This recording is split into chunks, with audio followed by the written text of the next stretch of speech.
Real estate के sector में, education के सेक्टर में पहले और रिंच और सिरिंज के लिए जाना जाता था।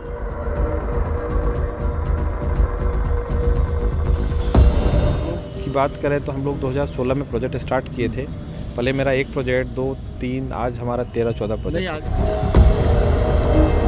मैं छातापुर, एक जगह है रामपुर गांव, बहुत रिमोट एरिया हुआ करता था एक समय में, जहां बारिश होती थी तो साइकिल भी नहीं पहुंच पाता था मेरे गांव में। मैं उस एरिया से बिलोंग करता हूं। एक मैं किसान और मजदूर का बेटा हूं।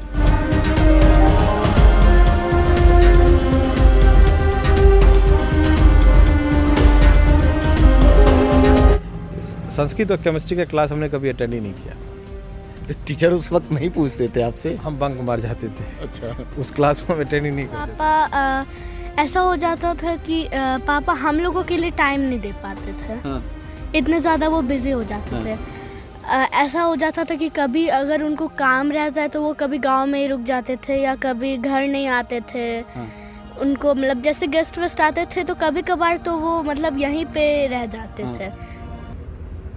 सीमांचल के एक प्रमुख जिले में इस वक्त हम मौजूद हैं और उस जिले में हैं जिसकी तस्वीर पिछले 6 से 7 सालों के अंदर काफ़ी बदल चुकी है। और उस तस्वीर को जिस शख्स ने बदला है, उस शहर की तस्वीर को जिस शख्स ने खूबसूरती से सजाया है, वो शख्स हमारे साथ आज बातचीत के लिए मौजूद हैं। इस वक्त हम पैनोरमा ग्रुप के ई होम्स पैनोरमा में मौजूद हैं और हमारे साथ संजीव मिश्रा बातचीत के लिए मौजूद हैं। सबसे पहले बातचीत होगी, लेकिन उससे पहले आपका बहुत बहुत स्वागत, और साथ ही साथ आपसे जानेंगे भी पूर्णिया की तस्वीर कैसे बदली। देखिए, पूर्णिया आज का शहर नहीं है। ये 253 साल हिंदुस्तान का जो 5 पुराना ज़िला है उसमें से एक है। पूरे हिंदुस्तान की बात करूं मैं तो उस टाइम में जो ज़िला था उस 5 ज़िला में से एक ज़िला हमारा पूर्णिया भी है। बहुत बड़ा रेडियस है इस ज़िला का। अब धीरे धीरे जैसे ये दार्जिलिंग अलग हो गया, किशनगंज अलग हो गया, बाकी ज़िला कटते गया, लेकिन ये ज़िला का डेवलपमेंट अभी बहुत तेज़ी से हो रहा है, क्योंकि डेवलपमेंट ड्यू था। यहाँ भौगोलिक दृष्टिकोण से देखेंगे तो पूर्णिया, इसको मिनी दार्जिलिंग भी बोला जाता है। बिल्कुल। और 7 सिस्टर्स को कहीं न कहीं कनेक्टिंग करता है ये पूर्णिया। तो पूर्णिया बहुत अच्छा शहर है, लेकिन लोग समझ नहीं पाए थे। लोग इसको शुरू में जिस किसी को कुछ पनिशमेंट पदाधिकारी को देना होता था, काला पानी का सज़ा बोला था पूर्णिया में, मतलब मच्छर बहुत था यहाँ।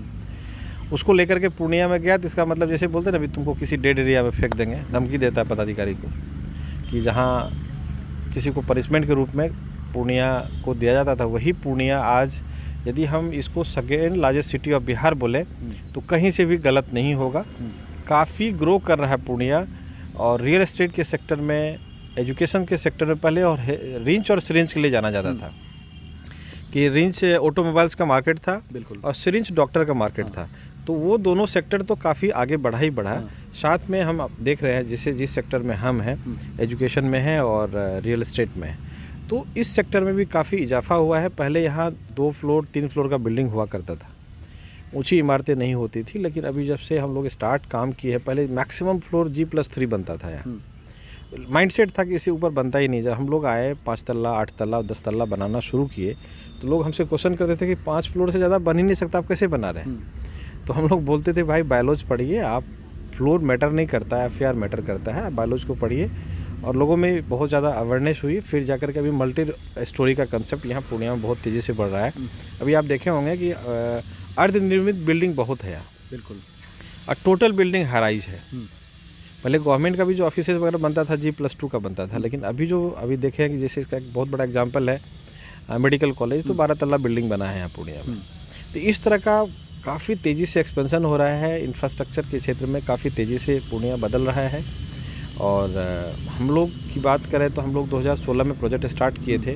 पहले मेरा एक प्रोजेक्ट, 2, 3, आज हमारा 13-14 प्रोजेक्ट हो गया। अब हम पैनोरमा पे चर्चा करेंगे, उससे पहले संघर्ष की उस कहानी को भी आज आपसे सुनने चाहेंगे, और हमारे दर्शक भी ये ज़रूर जानना चाहेंगे। पैनोरमा की चर्चा आगे होगी, लेकिन आपको ये जानना बेहद ज़रूरी है कि पैनोरमा ग्रुप पूर्णिया सहित सीमांचल के कई इलाकों में बेहतर तरीके से कार्य कर रही है, और न सिर्फ रियल एस्टेट के फील्ड में बल्कि शिक्षा से लेकर स्वास्थ्य तक के फील्ड में पैनोरमा बेहतर कर रही है।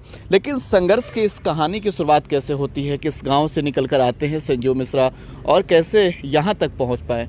देखिए, संघर्ष मेरा मैं बोलूँगा तो बहुत लंबा है, बहुत लंबी कहानी है। हमारे ऊपर एक कहानी ज़िंदगी का है, उसमें भी मेरा एक इंटरव्यू हुआ था, 45 मिनट का है। हाँ।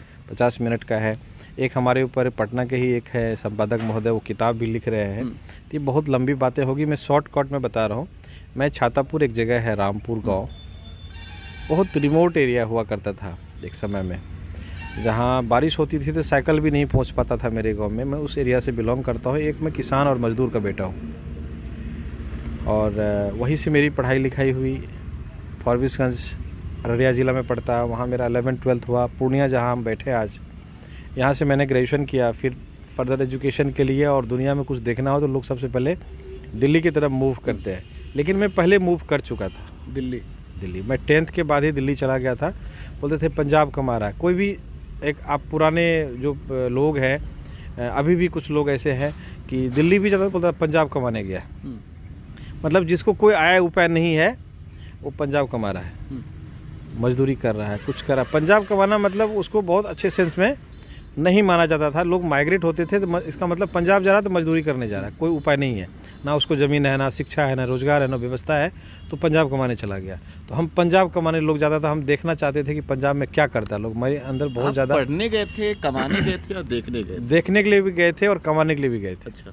मेरी थी कि मैं तो भाई पंजाब कमा रहा है, तो पंजाब कैसे कमा रहा है, क्या करता है, क्या एक्टिविटी होता है, मेरे मन में बहुत तरह का सवाल था। हाँ। तो मैं 10th का पेपर दिया था, और उस टाइम मैं सूरजमुखी की खेती भी करता था। मैं सूरजमुखी से तेल बनाते थे हम। सूरजमुखी जो फूल होता है येलो कलर का, उससे हम छातापुर अपने गाँव में। हाँ। तो मेरा सूरजमुखी की खेती भी हो गया था, तो उसको बेच बाच के और हम अपने मम्मी को पैसा वैसा दे दिए। फिर हम चले गए पंजाब कमाने के लिए 3 महीना। चूँकि 3 महीना के बाद रिजल्ट आ रहा था, तो मैं सोचा भाई 3 महीना बैठ के क्या करूँ, चलो पंजाब कमाते हैं। तो मम्मी से 400-500 रुपये ले करके हम निकल गए। उस टाइम में ज़्यादा टिकट भी नहीं, 100-120 रुपये का टिकट। उम्र क्या रही होगी तब? उस टाइम में 10th में मतलब 15-16 साल। 15-16 साल। हाँ। तो हमको भाई कहीं नौकरी नहीं दी कोई, कि ये मूस का मतलब 18 साल नहीं है तो कैसे नौकरी देंगे, बड़ी नाबालिग है। लेकिन फिर भी किसी जुगाड़ से हम अपना किसी फैक्ट्री में 3 महीना काम किए, और हमको याद है कि 8,000 रुपये हमने कमाया ओवर टाइम करके किसी तरह से। फिर हम आए फॉरबिसगंज, वहाँ मेरा पढ़ाई हुआ। फिर 12th के बाद फिर मैं चला गया था उसी फैक्ट्री में काम करने के लिए। तो मैंने देखा वहाँ कि भाई जो लोग यहाँ पैंट शर्ट जीन्स चश्मा मोटरसाइकिल कर रहा है, वहाँ जाके रिक्शा चला रहा है, ठेला चला रहा है, मजदूरी कर रहा है, धागा काट रहा है। अब तो पढ़ना पड़ेगा। तो बहुत कुछ सीखा वहाँ मैं 3 महीने के अंदर में। मतलब एक ही विकल्प था, जिसके पास ज़मीन नहीं है, नौकरी नहीं है, पैसा नहीं, भाई पढ़ना पड़ेगा, और इसके अलावा कोई उपाय नहीं है। फिर मेरा इंटरेस्ट बहुत जागा पढ़ने में, और बहुत मेहनत किया हमने। फिर 11th-12th में, ग्रेजुएशन में बहुत पढ़ाई की। मैं पहले 10th तक मैं सीरियस नहीं था, एवरेज स्टूडेंट था। लेकिन जब मैं पंजाब कमाने गया, उस टाइम में हमको ज्ञान हुआ कि नहीं, पढ़ना पड़ेगा और कोई उपाय ही नहीं है। हाँ। मेरे फादर के पास इतना ज़मीन नहीं है कि हम उसको खेती करके खा लें। हाँ। ना उनके पास इतना पैसा है कि हम व्यापार कर ले, तो करेंगे क्या। हाँ। संस्कृत से डर लगता था, हम पुरीति भी नहीं कर सकते, हम जात से पंडित हैं। हाँ। ब्राह्मण है, तो भाई हमको संस्कृत से बड़ा डर लगता था। केमिस्ट्री, 2 सब्जेक्ट मेरा आज भी हमको डर लग रहा है। संस्कृत और केमिस्ट्री का क्लास हमने कभी अटेंड ही नहीं किया। तो टीचर उस वक्त नहीं पूछते थे आपसे? हम बंक मार जाते थे। अच्छा। उस क्लास में अटेंड ही नहीं करते थे, कोई इंटरेस्ट था ही नहीं मेरा। हमको CO3 का मतलब पूछ दीजिएगा, हमने जानते हैं। हाँ। हमको कुछ नहीं पता है। बड़ा मुश्किल से हम लोग जो है वहाँ पढ़ने के बाद बिजनेस स्टार्ट किया, और पढ़ने के बाद दिल्ली में अपना व्यापार भी शुरू किया। 2016-15 की बात है, 14-15 की बात है। मैं गांव आता था रेगुलर, हर महीने 2 महीने में। मेरा होम सिकनेस शुरू से रहा है कि हम कहीं भी थे तो हम हर 2 महीने पे 3 महीने पे गांव आ जाते थे। तो शुरू में कमाता है तो लोग पहले गांव में मकान बनाता है, तो मैंने भी मकान बनाया। स्टोरी बड़ा लंबा हो जाएगा, मैं शॉर्टकट में बता रहा हूँ। मैंने भी बहुत बड़ा मकान बना दिया, तो लोग गाँव बोलते थे भाई क्या करता है, इतना बड़ा मकान बना दिया। फिर हम हर 2-3 महीने में अपना गाड़ी, फिर कभी दोस्त के गाड़ी से आ जाया करता था, तो गाड़ियाँ बदल जाती थी। उस क्षेत्र में 4 व्हीलर बड़ा मायना रखता था उस टाइम में। लोग पूछते थे कौन है ये। नहीं, ये तो बड़ी राशि आप कमाने लगे थे, लेकिन जब वो छोटी राशि 8,000 रुपये आपने 3 महीने में कमाए थे, उस वक्त काम क्या किया था संजू मिश्रा ने? वो उस पैसे से मैंने पढ़ाई की। अच्छा। वो मैंने एडमिशन लिया, किताब खरीदा, रूम लिया, भविष्य बनाने की एक नींव रखी आपने। जी। हाँ। तो उस पैसा से हम अपने ऊपर खर्च किए। कुछ मदर के लिए मैंने, पहला पैसा इनकम से मदर के लिए मैंने साड़ी परचेज़ किया था। अच्छा। मुझे याद है, पहली कमाई मैंने मदर को भेजा था कि तुम साड़ी खरीद लेना। तो उस पैसा से मैं अपने ऊपर ही खर्च किया था, पढ़ाई लिखाई में खर्च किया था। जब पैसा कमाने लगा तो गांव में मकान बनाया बहुत बड़ा सा, और मैं हर 2-3 महीने में गांव आता था तो 4 व्हीलर से ही आता था, और अकेले गाड़ी लिया और निकल गया। फ्राइडे के रात को, सैटरडे संडे छुट्टी होती थी। लोग पूछते थे कौन है, किसका बेटा है, क्या है, चंद तरह का सवाल हुआ करता था। तो मुझे 2015 में ऐसे मैं आया था छातापुर में, मेरी तब तक अच्छी इनकम हो गई थी, हमारा अच्छा पहचान बन गया था, लेकिन गांव में हमको कोई नहीं जानते थे। मेरा पड़ोसी हमको नहीं पहचानते थे कि भाई कौन है, क्योंकि मेरा जब 10th से पहले का लाइफस्टाइल, रहने का तरीका, और उसके बाद मेरा चेहरा, बॉडी सब बदल गया था। बहुत दुबला पतला हुआ करता था मैं बिफोर 10th, मतलब 28 का बैंड नहीं आता था हमको याद, आज 38 का नहीं आ रहा है। ये स्थिति थी। मेरा चेहरा भी उस टाइम बड़ा अजीब था, और उसके बाद फिर लगातार जब हम कमाने लगे तो मेरा फिर थोड़ा सा मोटा भी हो गए, फेस बदल गया। अभी भी मैं 10th का फ़ोटो में दिखाऊंगा तो आप हमको पहचान नहीं पाएंगे। तो लोग नहीं पहचान पा रहे थे भाई कौन है, क्या है। तो हमको लगा कि भाई हम अच्छा काम कर रहे हैं, इतना अच्छा इनकम है, सारी चीज़ें हैं, तो लोग हमको गांव में नहीं पहचान रहे, तो कुछ करना चाहिए गांव के लिए। तो फिर उस टाइम में क्या हुआ था, उसी टाइम में हम लोग जो रियल एस्टेट का काम कर रहे थे, रियल एस्टेट का मेट्रो सिटी में रिसेशन आना शुरू हो गया था। तो हम लोग सोचे अभी सही वक्त है कि हम लोग को छोटे शहर में काम को स्टार्ट करना चाहिए। यदि स्टार्ट नहीं करें धीरे धीरे पूंजी भी मेरा ख़त्म हो जाएगा। एनसीआर में बहुत तेज़ी से मतलब नुकसान हुआ था रियल एस्टेट में 2014 के बाद। तो हम लोग क्या किए, इमीडिएट एक्शन लिए, और 2016 में हम पुणे आए थे अपना ज़मीन बेचने के लिए। ज़मीन बेच कर किसी बड़े सिटी में हम लोग, मतलब B grade C grade city में काम करेंगे, ये तो डी ग्रेड का सिटी है। तो लेकिन हमने जो इन्वेस्टमेंट शुरू में किया था पूर्णिया से, चूँकि लगाव रहा, हमने ग्रेजुएशन यहाँ से किया था, तो शुरू में लगाव था, तो हमने कुछ ज़मीन खरीद के छोड़ दिया था यहाँ। तो ज़मीन जब बेचने आया तो एप्रिसिएशन का जो मैंने रेशियो देखा तो मुझे समझ में आया कि भाई छोटे शहर में ज़्यादा आमदनी है। मेरा वहाँ आँख खुल गया, मुझे लगा कि नहीं अब ज़मीन हम नहीं बेचेंगे, अब हम यहीं काम करेंगे। हमने सर्वे किया, छोटा सा सर्वे में देखा कि मार्केट तो बहुत अच्छा है, पोटेंशियल है, बायर्स मार्केट में है, लेकिन कोई बिल्डर काम नहीं कर रहा है। जो भी बिल्डर आया वो काम नहीं किया, मार्केट में थोड़ा काम स्टार्ट किया, पैसा लिया, अधर में प्रोजेक्ट लटक गया। तो मार्केट निगेटिव था, लेकिन मार्केट की डिमांड थी, क्योंकि पूर्णिया उस टाइम में ठीक ठाक था शहर। तो हम लोग 2016 में काम स्टार्ट किया। आज देखते देखते हमारा 14 प्रोजेक्ट हो गया पूर्णिया में। उसी बीच जो मैं आप जिस प्रॉपर्टी में हम लोग बैठे हुए हैं ई होम्स का, मैं कैमरा से आप लोगों से आग्रह करूंगा कि कैमरा आप घुमा के थोड़ा सा दिखाएंगे, तस्वीर दिखाएंगे। तो ये जैसे हमारा स्पोर्ट्स कॉम्प्लेक्स है, पार्क है, मंदिर है, सारे एमिनिटीज़ है, आपका फाउंटेन है, सारी चीज़ें हैं जो भी इंटरनेशनल बातचीत करते हैं। फाउंटेन है, सारी चीज़ें हैं इसके अंदर में। तो इस तरह का प्रोजेक्ट का डिमांड था पूर्णिया में। जब हम लोग मार्केटिंग करने के लिए जाते थे या हमारे यहाँ लोग आते थे, तो जो भी एलिट क्लास के लोग हैं, डॉक्टर्स हैं, इंजीनियर्स हैं या बड़े पदाधिकारी हैं, तो उन लोगों का कहना था कि ये ठीक है, हम लोग सोसाइटी में लेना चाहते हैं, ये अच्छा कंसेप्ट है सिक्योरिटी पॉइंट ऑफ व्यू से, और भी सारी चीज़ें हैं। बाहर लोग मकान बना लेगा लेकिन इतनी सुविधाएं नहीं मिल पाएगी, लेकिन हम लोग को लग्जरी घर चाहिए। तो उसको देखते हुए हमने ई होम्स को डिज़ाइन किया है 1.5 साल 2 साल पहले। और ई होम्स में आप देखेंगे, जैसे आप आते ही बोले कि आप पूर्णिया का तस्वीर बदल दिए, तो वाकई ये जो प्रोजेक्ट होगा बिहार में पहला प्रोजेक्ट होगा।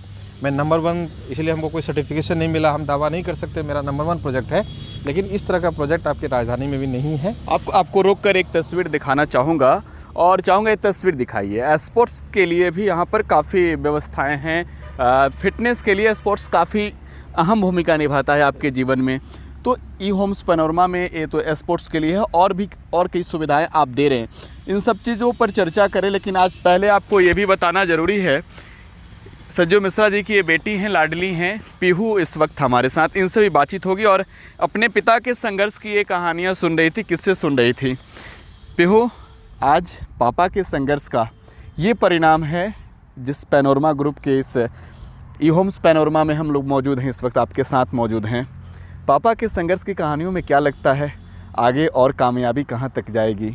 अब तक आपने देखा क्या है बचपन से? बचपन से मैंने यही देखा है कि पापा ऐसा हो जाता था कि पापा हम लोगों के लिए टाइम नहीं दे पाते थे। इतने ज़्यादा वो बिज़ी हो जाते थे। ऐसा हो जाता था कि कभी अगर उनको काम रहता है तो वो कभी गांव में ही रुक जाते थे, या कभी घर नहीं आते थे। उनको मतलब जैसे गेस्ट वेस्ट आते थे तो कभी कभार तो वो मतलब यहीं पे रह जाते थे कि गेस्ट हैं क्या क्या ऐसे से। तो मैं एक बार इनसे बहुत गुस्सा हो गई थी कि आप हम लोगों के लिए टाइम नहीं देते हैं। अच्छा। अब आपके लिए अपना बिजनेस ही ज़्यादा इम्पोर्टेंट हो गया है। आप अपने पापा से गुस्सा हो गई थी? हाँ जी। तो पापा ने बोला कि बेटा काम भी तो ज़रूरी है ना। उसी से ना खाना आएगा। तो मैंने बोला ठीक है, पर अगली बार से ट्राई कीजिएगा कि हम लोगों के लिए टाइम स्पेंड करें। तो पापा ज़्यादातर तो हम लोगों के लिए टाइम नहीं दे पाते हैं। बहुत बार इनको बोलती हूँ कि एक दिन छुट्टी ले लीजिए, पापा बोलते हैं कभी और, ऐसे करके कभी वो छुट्टी नहीं ली है। कभी नहीं। अच्छा, तो पीहू से भी बातचीत होगी और संजू जी से भी बातचीत होगी, लेकिन आगे फिर चलेंगे तस्वीरों के साथ। तस्वीरें फिर दिखाई एक एक करके। देखिए, बदलते पूर्णिया की तस्वीर की जब हम बात कर रहे हैं तो इस बदलते पूर्णिया की शुरुआत मुझे जहाँ तक मालूम है आप पैनोरमा हाइट के साथ करते हैं। जी, कई प्रोजेक्ट है हमारा पूर्णिया में। शुरुआत कहाँ से थी? शुरुआत हमारा पैनोरमा हाइट है, पैनोरमा कॉम्प्लेक्स है, जे पैनोरमा स्क्वायर है, पैनोरमा रामेश्वरम है। ये सब हमारा शुरुआती का प्रोजेक्ट है जो हैंडओवर हो गया है।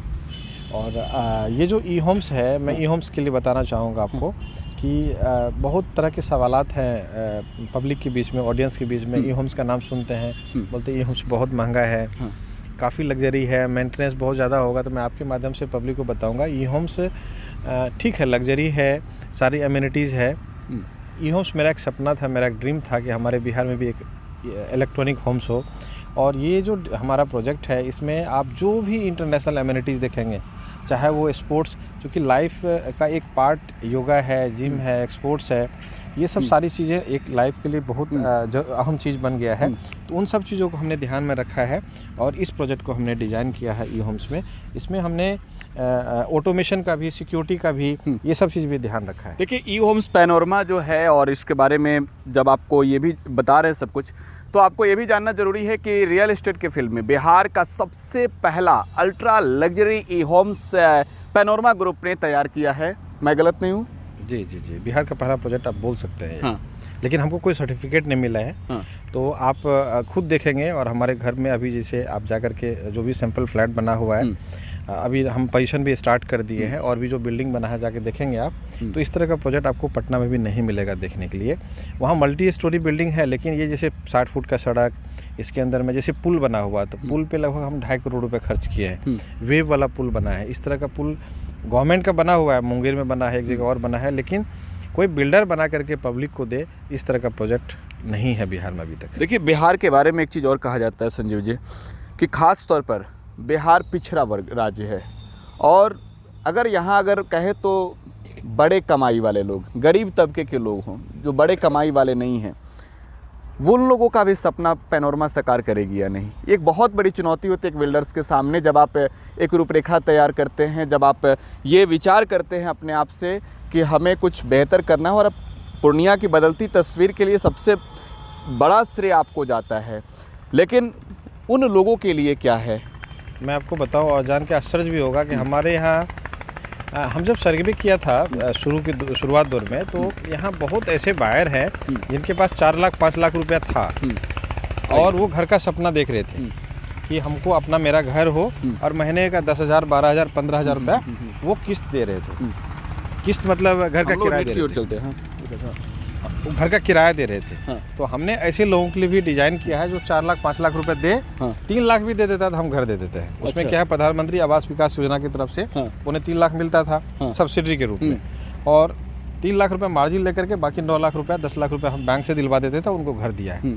और जितना उनको आश्चर्य होगा, जितना उनका किराया था 10,000 रुपया, उतना ही इंस्टॉलमेंट आ रहा है। मतलब जितना आप किराया दे रहे हैं, उसी किस्त में आपका अपना घर पैनोरमा में हुआ है। बहुत ऐसे ग्राहक है जिनको हमने घर दिया है। तो एफोर्डेबल हाउस हमारा ये तो लग्जरी प्रोजेक्ट है। मैक्सिमम प्रोजेक्ट मेरा एफोर्डेबल है कि कम आमदनी में भी, जैसे मान लीजिए कोई ज़मीन खरीद के चाहेगा हम 5 लाख रुपये ज़मीन ले लें, मकान बना ले, संभव नहीं है। लेकिन मेरे यहाँ रेडी टू मूव ऐसी भी अभी आज के डेट में बहुत ऐसी प्रॉपर्टी है कि 3 लाख टका 4 लाख रुपये दे करके अपना घर ले लीजिए। अच्छा, पूर्णिया में तो काम चल रहा है। पूर्णिया में फ़िलहाल अभी पैनोरमा ग्रुप शिक्षा से लेकर स्वास्थ्य तक के फील्ड में काम कर रही है। मैंने जहाँ तक आपके बारे में पढ़ा, कहीं ऑटोमोबाइल्स के क्षेत्र में भी आपकी कंपनी काम कर रही है। आगे की रूपरेखा क्या होगी? देखिए, ये पैनोरमा जो हमारी एक कंपनी है, ये ग्रुप है। ग्रुप मतलब बंच होता है। कई तरह का काम हमारा, कई तरह का एक्टिविटी कंपनी में है। मेन हम लोगों का रियल एस्टेट है, लेकिन जैसे एजुकेशन और हेल्थ की बात करें तो ये बेसिक चीज़ होता है लाइफ में। तो ये हम अपने गांव में जहां ये सब सुविधाएं नहीं हैं, वहां हमने तैयार किया है ताकि हमारे समाज का भी विकास हो, जो हमारे यहाँ के बच्चे हैं, जो हम लोगों को परेशानी हुई थी, गवर्नमेंट स्कूल में पढ़े थे, शिक्षा का कोई व्यवस्था नहीं थी, इसलिए हमने घर में बनाया। वो हमारा नॉन प्रॉफिटेबल ऑर्गेनाइजेशन है, ताकि हमारे क्षेत्र का डेवलपमेंट तभी होगा जब तक शिक्षा नहीं होगा, तब तक समाधान नहीं होगा। तो शिक्षा जब तक लोग शिक्षित करने के उद्देश्य से हमने वहाँ स्कूल खोला है, और बेसिक चीज़ें हॉस्पिटल था नहीं, इसलिए हमने हॉस्पिटल भी बनाया। वो मेरा एक, आप समझ लीजिए, समाज सेवा समझ लीजिए, या मेरा एक मन में था कि नहीं, हमारे गांव में भी एक अच्छा एजुकेशन हो, एक अच्छा हेल्थ का व्यवस्था हो। ये सब सारा चीज़ को देखते हुए हमने गांव में बनाया। तो छातापुर के रहने वाले संजीव बचपन से बाहर जाते हैं संघर्ष करने के लिए, सफलताएं मिलती है। गांव की तस्वीरें कितनी बदली है अब तक आपने? छातापुर आप गूगल करके देख लीजिएगा, आपको समझ में आ जाएगा कि पैनोरमा पब्लिक स्कूल सिर्फ लिख देने से आपको छातापुर और हमारा गांव दिख जाएगा। सैटेलाइट के जरिए या वीडियोस के यूट्यूब पे, गूगल पे सारा अपलोडेड है। हमारा गांव आज की डेट में बहुत एडवांस हो गया है और काफ़ी तरक्की हो रही है। हम तो कॉलेज वगैरह का भी वहाँ निर्माण कर रहे हैं, ताकि वहाँ जो गरीब आवाम हैं, मजदूर के बच्चे हैं, वो लड़के को क्या करते हैं, बाहर किसी तरह से भेज देते हैं पढ़ने के लिए, लेकिन लड़कियां को नहीं भेज पाते हैं, क्योंकि लड़का लॉज में रह के किसी तरह से 1000, 2000, 5000 में गुजारा कर लेता है और मजदूरी करके भेज भी देता है। लेकिन एक लड़की, जब कोई भी माँ बाप अपने लड़की को बाहर भेजते हैं तो उसके लिए बहुत तरह की दिक्कतें होती है। क्वार्टर लेना होता है, उनके मदर को साथ में रहना पड़ता है, तमाम तरह की जो असुविधाएं होती है, उसको वो अपने बच्चों को चाह के भी नहीं लड़की को पढ़ा सकते हैं। उसके लिए हम कॉलेज बना रहे हैं, ताकि एक मजदूर का भी बेटी पढ़ सके। इसी उद्देश्य से हमने छातापुर में कॉलेज भी बनाया है। छातापुर में, अपने गांव में, ठीक है। पूर्णिया के रूपरेखा की बात हो गई, पैनोरमा के रूपरेखा की बात हो गई। मैंने देखा पैनोरमा सिटी, पैनोरमा ई होम्स में हम इस वक्त मौजूद हैं, रामेश्वरम, ऐसे कई प्रोजेक्ट हैं पूर्णिया में, और पैनोरमा ग्रुप आज के दिन में बदलते तस्वीर का हकदार तो बन चुकी है। आगे और क्या, किन किन जिलों की तस्वीरें आप बदलने वाले हैं? देखिए, एक्सपेंशन मेरा जो है अभी दरभंगा की तरफ, और पटना से बहुत लोग आपके जैसे भाई बंधु आते हैं, कल भी आए थे कुछ लोग, पटना में आप इस तरह का प्रोजेक्ट लाइए। और चूँकि हमको तो पूर्णिया से फुर्सत ही नहीं मिल रहा, सुपौल ज़िला से फुर्सत ही नहीं मिल रहा है, लेकिन बहुत लोगों का डिमांड है कि नहीं, आप पटना भी आइए, दरभंगा भी आइए। जगह जगह से फ़ोन आता है कि जो आप पैनोरमा सिटी बनाए हैं, उसी कंसेप्ट पे आप यहाँ भी स्टार्ट कीजिए। अभी देखिए, प्लानिंग है हमारा दरभंगा, सहरसा और पटना का, 3 शहर का, और बहुत जल्दी हम लोग लैंड एक्वायर करके वहाँ फिर हम लोग काम स्टार्ट करेंगे। ये ई होम पैनोरमा का ये मुख्य द्वार है, और ये मुख्य द्वार जब आप देख रहे हो तो ऐसा लगता है कि कहीं उस शहर में हम मौजूद हैं, जो शहर काफ़ी विकसित है, जो शहर काफ़ी डेवलप है। और ये बदलती तस्वीर, इसके हकदार मैंने तो कहा आप हैं, और साथ ही साथ पूर्णिया के लोग भी इस चीज़ को ज़रूर जानते होंगे। व्यवसाय में तो हैं, पैनोरमा ग्रुप बेहतर कार्य कर रही है, लेकिन संजीव मिश्रा आगे पैनोरमा के साथ ही चलना चाहते हैं। या फिर कई बार आपने सुना होगा, आपने भी ज़रूर, कि भैया व्यवसायी जो लोग होते हैं, जो लोग बिजनेस में आ जाते हैं और जिनका नाम बड़ा हो जाता है, वो कई दफ़े पॉलिटिकल कनेक्टेड भी हो जाते हैं, पॉलिटिशियन बन जाते हैं। आगे का इरादा क्या है? आपने तो एक बार शायद चुनाव भी लड़ा था। जी, चुनाव लड़ा था, बस ऐसे ही कुछ बात हो गई और थोड़ा मुझे टच कर गया, तो मुझे लगा कि नहीं, चुनाव लड़ना चाहिए, और मैं लड़ा, और ठीक ठाक वोट भी आया था हमको उसमें। अब जबकि हमारे पास बहुत कम टाइम था, और बहुत कम टाइम में हमने तैयारी की, 10-15 दिन ही दिया था। 10-15 दिन में जीत के लिए नहीं, जिद के लिए लड़े थे आप? जीत के लिए नहीं, जिद के लिए, सही बताया आपने, जिद के लिए लड़ा था। और रहा पॉलिटिक्स का, तो पॉलिटिक्स से मेरा बहुत इंटरेस्ट नहीं है, लेकिन हाँ, समाज सेवा मैं ज़रूर करता हूँ, और मेरी ज़रूर इच्छा रहती है। मैं आपको बताऊँ, 7 दिन में मेरी बेटी जैसे बताया कि डैडी के पास टाइम नहीं होता है, मंडे टू फ्राइडे में काम करता हूँ, और संडे को, सैटरडे संडे मैं अपने गांव में बिताता हूँ, वहाँ के लिए कुछ करता हूँ, वहाँ पब्लिक के लिए कुछ करता हूँ। जैसे सैटरडे को छोटा छोटा काम है, किसी का मोटेशन रुका हुआ है, किसी का थाना में काम है, किसी का ब्लॉक में काम है, इस तरह का तमाम जो दिक्कतें होती हैं, उन लोगों को जिनका नहीं कोई सुनता है, वो हमारे पास आते हैं, और उनको फिर कंसर्न पदाधिकारी से बात करके उनका हम काम करवाते हैं। ये मेरा रूटीन में है, कितना भी अर्जेंसी हो। आज गलती से संडे हम यहाँ आपके सामने इसलिए है, कल हम आए हैं गाँव से, तो संडे को, सैटरडे को मेरा यही एक्टिविटी रहता है। 2 दिन हम अपने गाँव वाले को देते हैं, 5 दिन अपने व्यापार को देते हैं। 5 दिन व्यापार को, 2 दिन गाँव को। भविष्य में मौका मिलता है अगर, तो संजीव मिश्रा चुनावी समर में ताल ठोकेंगे? देखिए, अभी कहना कुछ गलत हो जाएगा, वो समय बताएगा, और मेरा पॉलिटिक्स में इंटरेस्ट इसीलिए है कि अपने क्षेत्र के लिए कुछ करना है, अपने गांव के लिए कुछ करना है, इसलिए मेरा पॉलिटिक्स में इंटरेस्ट है। और बाकी ऐसा कोई इंटरेस्ट नहीं है। बाकी मेरा व्यापार है ही करने के लिए, यहाँ ठीक ठाक हमारे कहीं दिक्कत नहीं है। परिवार के लोग कहाँ रहते हैं आपके? मेरे साथ रहते हैं, जहाँ मैं रहता हूँ वहीं रहते हैं। नहीं, यहाँ या फिर गाँव? पूर्णिया में रहते हैं। पूर्णिया में रहते हैं। गाँव में रहते हैं। गाँव में रहते हैं। एक आखिरी सवाल लेंगे आपसे। सीमांचल के जो ज़िले हैं, चाहे वो अररिया हो, किशनगंज हो, पूर्णिया में तो हम इस वक्त मौजूद ही हैं, कटिहार है, इन ज़िलों में भी आपके कई ब्रांचेज हैं क्या? और अगर वहाँ पर हैं तो इसका मतलब है पैनोरमा वहाँ भी डेवलप हो रहा है? मैं बताऊँ, सुपौल ज़िला में तो है ही, पूर्णिया में है ही, अररिया में भी हम लोग लैंड लिए हैं, वहाँ भी कुछ कर रहे हैं। अररिया में मेरा स्कूल खुल रहा है। तो अररिया ज़िला, सुपौल ज़िला, पूर्णिया ज़िला, 3 जिला से कनेक्टेड ऑलरेडी हैं। और नेक्स्ट जो हमारा प्लानिंग है सहरसा, दरभंगा और पटना का। जो दर्शक इस वक्त आपको देख रहे होंगे, आखिरी बार ई होम पैनोरमा में जहाँ मौजूद हैं, इसको लेकर क्या बताएंगे उन्हें? मैं आपके माध्यम से उनसे अपील करूंगा कि जब भी आपको पूर्णिया से गुजरते तो एक बार ई होम आए। जो पब्लिक के अंदर में एक परसेप्शन होता है कि बिल्डर अच्छा क्वालिटी मेंटेन नहीं करते हैं या अच्छा चीज़ डिलीवर नहीं करते हैं, टाइम से पैसा नहीं देते हैं, वो आपको देखने में मिल जाएगा कि खेत 1.5 साल में कहाँ से कहाँ एक बहुत बड़ा सोसाइटी, एक अच्छा टाउनशिप बना करके हैंड ओवर कर दिया है। ये परसेप्शन भी पब्लिक के दिमाग से निकल जाएगा कि अच्छे क्वालिटी को लेकर के टाइम पे डिलीवर हम करें, बिफोर टाइम दे रहे हैं। कस्टमर का कंप्लेन है कि टाइम से पहले आप पैसा मांग रहे हैं, आपका बिल्डिंग रेडी हो गया, हम कहाँ से पैसा देंगे आपको? जब से आपकी बात हुई थी 3 साल का, लेकिन आप हमको 1.5 साल में घर दे रहे हैं। मेरा जो बजट था वो 3 साल के लिए हमने प्लान किया था। तो इस तरह का कंप्लेन मेरे पास आता है कि इतना जल्दी हम पैसा कहाँ से लाएंगे?